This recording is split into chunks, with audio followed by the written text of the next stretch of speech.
تاني فيديو من سلسلة تمارين عبيطة ما تتمرنهاش، والفائز معانا هو جهاز السحب العالي للمرة التانية. كتف خلفي على جهاز السحب العالي.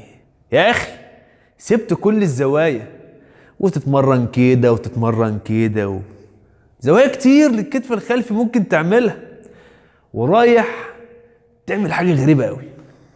شوف بقى، يمسك كده ويقعد ويسحب. هو التمرين ده علاقته الوحيدة بالكتف الخلفي انه هيجيب له اصابة بس، لكن ملوش علاقة بالعضلة خالص. هيجيب اصابة.